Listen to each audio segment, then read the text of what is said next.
Xəzər dənizinin ətraf mühitinin mühafizəsinə həsr olunan Xəzər günü ilə əlaqədar Corat sahilində geniş miqyaslı təmizlik aksiyası keçirilib. Ekologiya və Təbii Sərvətlər Nazirliyinin 4 saylı Ekologiya və Təbii Sərvətlər İdarəsinin təşkilatçılığı ilə keçirilən aksiyada Sumqayıt şəhər İcra Hakimiyyətinin, Sumqayıt şəhər, Corat və Hacı Zeynalabdin qəsəbə bələdiyyələrinin, Sumqayıt şəhər Təmizlik Departamentinin, Sokar Polimer, Sokar Karbamid MMC-lərin, Azərkim İstehsalat Birliyinin, Fövqəladə Hallar Nazirliyinin əməkdaşları iştirak edib.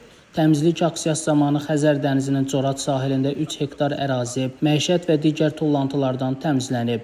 Ərazidən ümumilikdə 5 kub metr qarışıq tullantı toplanaraq daşınıb. Qeyd edək ki, hər il avqustun 12-si Xəzər günü və ya Xəzər dənizinin ətraf mühitinin mühafizəsi günü kimi qeyd olunur. Bu tarix 2006-cı ilin avqustun 12-sində Xəzər dənizinin ətraf mühitinin mühafizəsi haqqında çərçivə konvensiyasının qüvvəyə minməsi ilə əlaqədardır. Konvensiya BMT-nin ətraf mühit proqramının və digər beynəlxalq təşkilatların dəstəyi ilə Xəzəryanı dövlətləri mütəxəssisləri tərəfindən hazırlanıb. Konvensiyanın mətninin hazırlanması və müzakirəsi ilə bağlı görüşlər 1995-2003-cü illərdə keçirilib. Sənəd 2003-cü il noyabrın 4-də Xəzəryanı dövlətlər tərəfindən imzalanıb. Xəzər günü Xəzər dənizinin unikal ekosisteminin qorunması, çirklənmənin qarşısının alınması və Xəzəryanı ölkələr arasında ekoloji əməkdaşlığın gücləndirilməsinə diqqətin artırılması baxımından mühüm əhəmiyyət daşıyır. Şəmstan Fikrətli, Elbrus İsmailov, bugün informasiya proqramı üçün.